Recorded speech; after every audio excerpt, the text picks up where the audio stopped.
Hello, this is an invitation for you to make ET contact through your dreams through an 8-week dream group starting July 5th on lightnet.org that I'm running here. We are launching the LightNet platform, which is a citizen science platform. We've been running bi-weekly hangouts for the last year or so with experts in our community. We've been running citizen science questionnaires and surveys, and now this software is coming alive this summer, and as part of that we are running contact groups. There's 4 contact groups running. I'm running the one on dreams. Alan Steinfeld is running it on lucid dreams, remote viewing, and meditation. Then we've got Adrian working with channeling, and Zenka, who is the founder of LightNet, running a contact group on ham radios, automatic writing, and CE-5. So it's a really beautiful experience for you to have a deep dive into one of these contact modalities. So I'd love to just describe a little bit what LightNet is. Like I said, it's a citizen science platform. We do run hangouts every other week with an expert, so you can join a community. There's small groups. It's a really wonderful way to share your wisdom and to receive wisdom about contact, about consciousness, and about the really important moment we are in at this historical moment. So, making contact through your dreams. I want to, this presentation is going to cover all the grounds, but I really wanted to pique your interest here. This is a recent study from 2021. It is written from a skeptical perspective, but even the skeptical perspective sees that 74% of its participants in a lucid dream study to make contact with aliens or UFOs actually had a response. So people entered into a lucid dream state, set the intention to make contact with aliens or UFOs, receive that at a rate of 75% or so success. When we compare that to other success rates of lucid dream intent, it's pretty high. So that means there's something happening here. I do not actually have a skeptical perspective. I actually look to the traditions of shamanic dreaming through the lens of eco-psychology to understand that there is indeed some level of interaction with non-human intelligences, which we may call extraterrestrial in this way. So I would love to offer this experience as a way to make ET contact in dreams, and that is in line with scientific inquiry. That scientific inquiry arises out of my work with D-SETI and also investigating all of these different aspects of dreaming, of contact, and things like that. So I've put together a tremendous amount of references within the scientific literature, as well as some hypotheses associated with this in the proposed research institute D-SETI. D-SETI stands for the Dream Search for Extraterrestrial Intelligence, and it is envisioned to be very much like SETI, the Search for Extraterrestrial Intelligence, except instead of using radio signals that take generations to go back and forth to different ET civilizations which have not yet been detected, we are going to use psionic dreams and dreams as a way of making instantaneous contact with those extraterrestrial beings that appear to have presented themselves already within the experience of humanity. So for more information, please do check out dseti.org. So who am I? You probably want to know that as you're considering this dream group. I'm technical co-founder of LightNet. I'm a dream professional. I'm chief dream officer of the mobile app Dreamwell. You can get there at dreamwellbewell.com. I am the founder of Cosmic Dream Sanctuary, which is a place that you can get to hypnosis and dreamwork sessions, as well as a growing YouTube channel of self-hypnosis videos and session work, and it provides a space for us to come together in this really sacred way of working with our dreams. I have a bachelor's degree in the Western Liberal Arts, a master's degree in East-West Psychology from the California Institute of Integral Studies. I have a certificate in hypnotherapy and depth hypnosis, a certificate in Beyond Quantum Healing. I'm ordained as a minister in the Universal Life Church, and I have trainings specifically related to this field of ET contact and dreams by way of shamanism. So I've gone through the workshop of core shamanism with Michael Harner, one of his last workshops run, and also in shamanic dreaming with Robert Moss. a lifelong experiencer, and I share my experiences publicly, but that is in the field of ET contact, UFO sightings, dreams, CE-5, and out-of-body experiences. So for more information, you can email me or go to cosmicdreamsanctuary.org to get some information about my experiences. So the goals of this presentation, the overview of this presentation is really cover the goals, go through some disclaimers, and talk about the foundational hypotheses, talk about the learning objectives in this 8-week program. We're going to talk about methods, expectation, and finally how to join. This is the one-stop shop for all of the information you need before you say yes to joining this group. So without further ado, let's talk about the goals. So the goal is to make ET contact through dreams.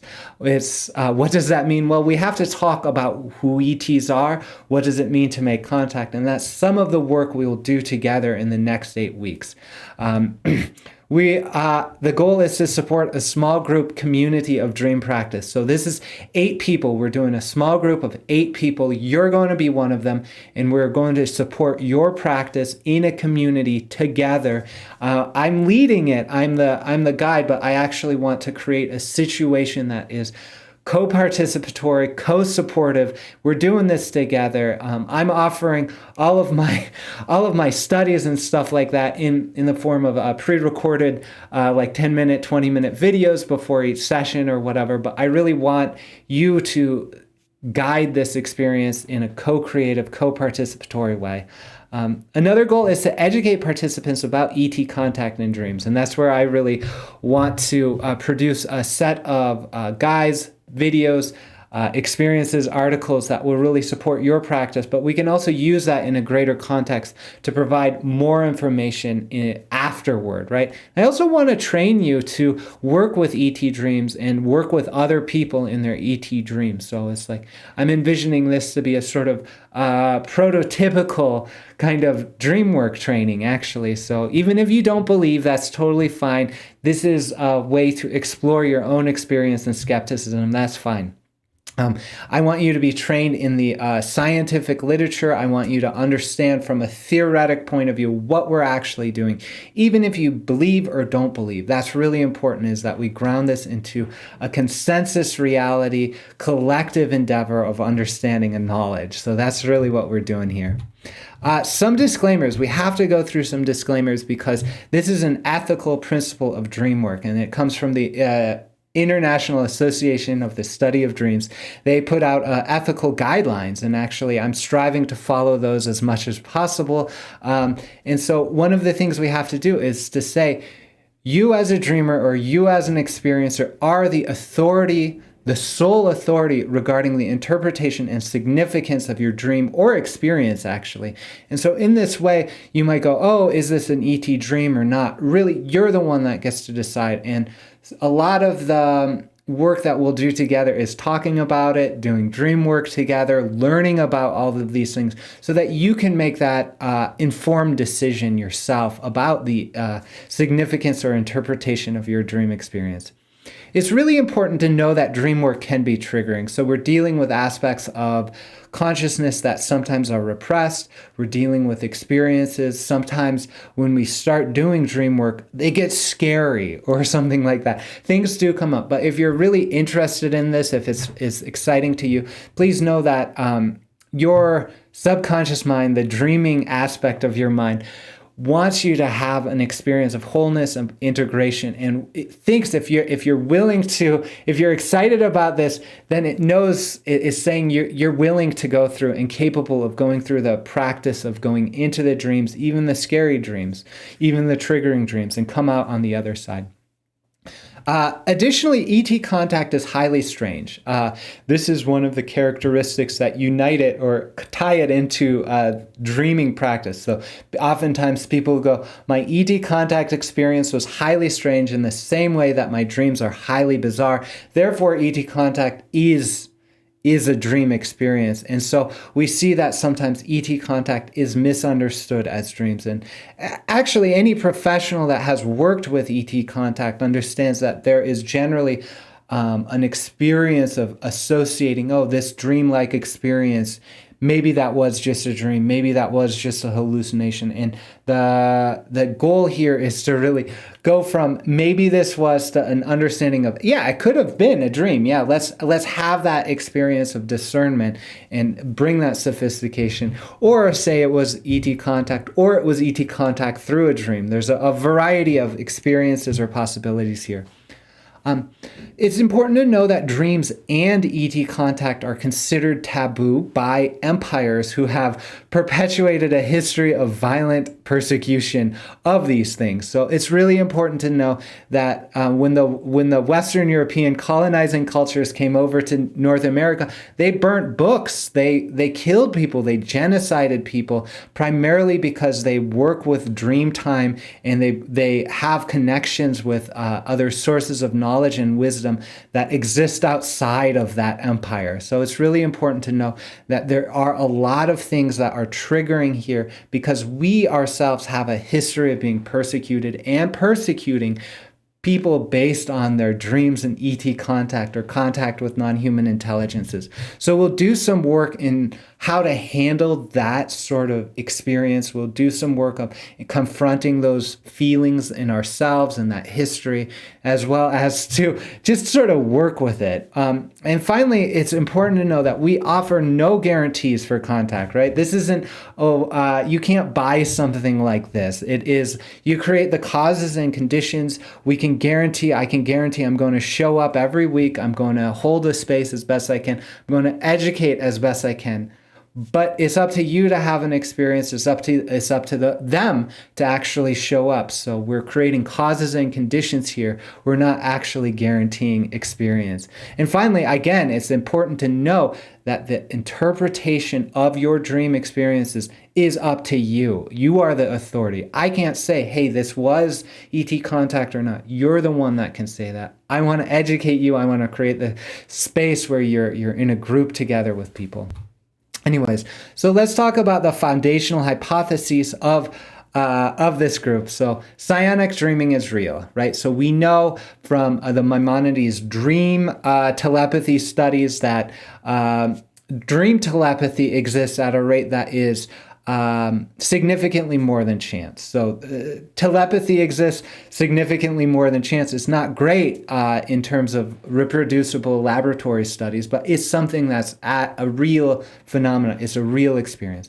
We know that ETs and non-human intelligences have presented through dreams, both from the point of view of psionic dreaming. Jacques Vallée says this is one of the aspects of information, one of the layers of information coming out of a UAP UFO encounter is psionic dreaming, right? So that's important to know. It's also important to know, like Dr. John Mack has said, hey, ET contact is often misunderstood as dreams. So they've presented about 6.5% of people have had dreams of interacting with ETs already. So that's really important to know. So if you're one of those 6.5% of people who have dreamed of ETs, you might get to explore that here in a much deeper way. It's also important to know that non-colonized cultures, like shamanic cultures, understand dream contact, right? So there is an understanding that in the shamanic states of consciousness, the shamanic dreaming practices, there is some level of mediation between the human and non-human world, and it happens through dreams. This is well understood from the perspective of core shamanism, which I mentioned before, that was put forward by Michael Harner through the University of California at Berkeley. He put forward this theory from an anthropological point of view that that shamanic dreaming actually mediates the human and non-human worlds in a very real way. So there's really a strong context for engaging with non-human intelligences through dreams, but that there are some issues with our colonizing or colonized cultures in relating to that. So we actually may touch into, say, the works of Asclepius, the ancient Greek god of healing and dreams, as an example of contact of extraterrestrial or non-human intelligence through dreams. And so that's one of the perspectives we'll offer here. The learning objectives in this group are as follows. So we're going to provide an overview of the science of sleep and dream, extraordinary sleep and dream phenomena. It's really important you know, oh, sleep paralysis is a thing. Oh, the REM disorders are a thing. There are all these different realms of extraordinary sleep and dream phenomena. And I want you to know about all of them so you can intelligently speak about them. When people say, oh, I think your dream was... I think it was sleep paralysis. No, you need to be able to talk about that. So we're going to present those that information. Same thing goes with current theories of dreaming. So we're going to cover some of the current theories of dreaming, but we're also going to keep going back to the indigenous eco-psychological and shamanic perspectives and theories of dreaming, because that's actually what has been practiced in the history of humanity. It's only 1,000 or 2,000 years of persecution that have prevented our engagement with these deeper realms of experience through dreams. So we're going to keep coming back to those.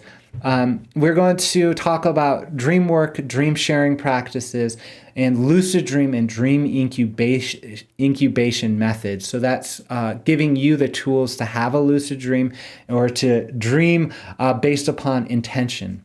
We're going to deep dive into an understanding of ET contact through psionic dreams. So this is dream sharing practice. This is invocating or inviting dream contact through dreams, or telepathy or precognition or something like that. So we're going to deep dive into how that's possible and how you can do that.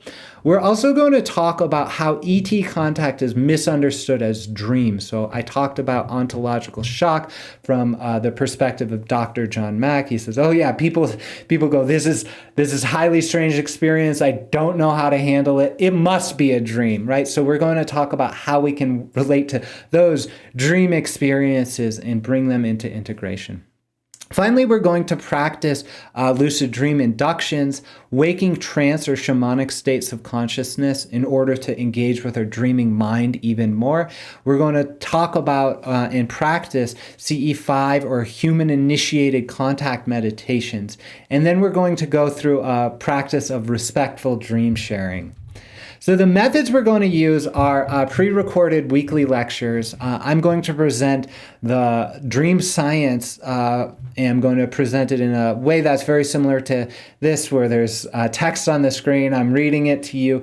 That information will also be presented in an article format, so you can read it, you can watch it, you could listen to it in whatever way is meaningful to you throughout the week. I'll also provide a summary in the beginning of the session, so even if you don't like doing homework, you can participate in the group. So we're going to have a weekly live session. So this is when we come together on the evening. We have a dream sharing circle. We'll have a presentation of participant methods. I really want you to share what works for you so you can train us on your methods of dream contact. And then we'll have a resource sharing experience. Again, so throughout the week, we can have online discussions and resource sharing through the lightnet.org platform, and we'll have weekly sessions and things like that. If you can't make every session, that's totally fine, because we'll have this rich engagement throughout the 8 weeks. So the expectations here are that we'll have some level of privacy around dream sharing and informed consent. We're trying to be as clear and ethical as possible. I expect that you'll participate in most of the weekly live sessions, although, like I said, not all of them. I want you to participate, and I'm expecting you to participate in online discussions and the resource sharing thing. So if there's a great book you like about lucid dreaming or a great book about ET contact, I want you to share that with a group through the lightnet.org platform. I expect you to practice dream contact methods. I want you to practice several of them and let us know what the best one is for you. I want you to, and I expect you to engage in empirical citizen science research through experimentation and dialogue in the group. And finally, and this is really important, the expectation here is that we are all working according to the principle of non-harm and for the benefit of all. Generally, the purpose, I would say, is for healing, insight, and transformation, for the deeper embodiment of peace, love, and unity consciousness here and now on Earth. I know we're reaching out to ETs, and that seems like we're going away from the Earth, but I really want it to come back to the Earth, because the Earth actually is in this vast community of beings, of planets, and things like that. And so if we recognize where we are by looking out, we can really come back here and now and be good stewards of our planet and good neighbors with our Earth human family. So how to join? How do you join? Well, you can go to lightnet.org and sign up. You click the sign up button. It is a paid situation. So some of the money is going to lightnet.org to help develop this platform even more. Some of the money is going to me so that I have the time to produce these lectures, to write this content, and to hold space. If I really want to offer a really beautiful space to you. So if you want session work or communications alongside of that, that's something we can discuss. If you have any questions, please do reach out to me at daniel@cosmicdreamsanctuary.org. That's a beautiful way to get in contact with me. And if money is actually an issue for you and you want to participate, just email me. I believe everything that I offer with dreams and ET contact should be available regardless of your financial situation. So if it is an issue, just reach out and talk to me about it. We can make something work. And I would love if you considered participating with me in this dream group, or if you were curious and felt really attracted to working with Alan or Adrian or Zenka in any of the modalities of like lucid dreaming, remote viewing, meditation, channeling, automatic writing, CE-5, or radio contact, please just sign up, go there. It's going to be a really great time. So with that, I'll just say thank you for your curiosity. Thank you for being with me in this presentation and considering doing this work. I think it is actually a very, very unique situation. I've been doing dream work for a long time, and I haven't seen a dream group like this come up, and I'm very, very excited to see where we go. One of the things that I've been actually having dreams of ET contacts since deciding to do this group. I've been seeing these discoidal craft come into the dreams sometimes, and sometimes people will mention to me, oh, I dreamt of a discoidal craft, a classic flying saucer, something like that. And I feel like that's been a message, because not a lot of people have actually shared that information with me until I started dreaming about it. So there's even this sense of heightening strangeness and synchronicity as we approach this dream group together. So once again, this is all about the Earth. We're coming into tune with the Earth. We're seeing the Earth from this point of view. This is the image of Earthrise. This is central to the work that I'm doing, this notion that we are on this one planet together, and that we are being called into a greater experience of stewardship and joy of this beautiful planet. So we're being called into stewardship. And one of the ways that we can do that is by activating our dreaming practice. We can look to the examples of the non-colonized cultures, the intact cultures that use dreaming as a way to mediate the non-human and human worlds, so that we can be much more present in the Earth, so that we can be good stewards of the Earth. And that's really what the purpose here is. This image is part of the D-SETI logo, the Dream Search for Extraterrestrial Intelligence. This is the point.